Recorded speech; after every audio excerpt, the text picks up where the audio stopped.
बाहेर इतका पाऊस पडत होता, म्हटलं जरा चहा तरी गरम गरम करून प्यावा. चहाचा स्वाद घेईपर्यंत बेसिंगकडे लक्ष गेलं. बेसिंगमध्ये भांड्यांचा राडा पडला होता. मग काय केली सुरुवात भांडी घासायला. भांडे घासून झाल्यानंतर म्हटलं तर स्वयंपाक करायला घ्यायला पाहिजे, पण भांडे काही संपतच नव्हते. घासतच होते. तेवढ्यात आला मम्मीचा व्हिडिओ कॉल बाळाला बघायला. तेवढ्यात पोटात कावळे ओरडायला लागले. म्हटलं तर स्वयंपाक करून घ्यावा. घरी नाही आहे मम्मीच्या की मम्मी हातात ताट देईल. मी स्वयंपाक करेपर्यंत पिल्लू पण उठली पटकन. मग तिला घेऊनच चालू केला स्वयंपाक. ती पण बघत होती मम्मा काय काय करते.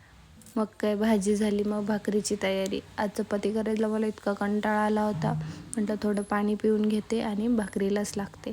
मग भाकरी केल्या. 4 भाकरी केल्या की टेन्शन नसतं. चपात्या करायला थोडासा कंटाळा येतो.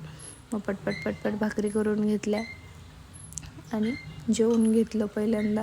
मग काय बाळाचे कपडे पण धुतले. नंतर मग सुकत टाकले बाळाचे कपडे. आज इतका पाऊस पडत होता, कपडे बाहेर टाकायला जागाच नव्हती. त्यामुळं आतमध्येच मी कडेला लावून कपडे सुकत टाकत होते. नवीन घरात राहायला आल्यापासून आमची कामं काही संपतच नाही. तिकडचं सामान तिकडे, तिकडचं सामान इकडे, एकदम परफेक्ट असं वाटतच नाही आहे. त्यामुळं सारखं सामानाची अदलाबदल होते, इकडे तिकडे. हे पिल्लूचं वेलकम केलं होतं तेव्हाचे तिचे पाय उमटून घेतले होते आणि ह्याच्यावरती रुमालावरती. त्याला अजून मला असं फ्रेम वगैरे करायची म्हणून ते तसंच ठेवलं अजून. मग तोपर्यंत म्हटलं जरा आवरून घ्यावं बाकीचं. बाहेरचं सगळं पसारा बेडवरच आणून टाकला होता, त्यामुळे बेडवरचं सगळं आवरून घ्यायचं चाललं होतं माझं हळूहळू.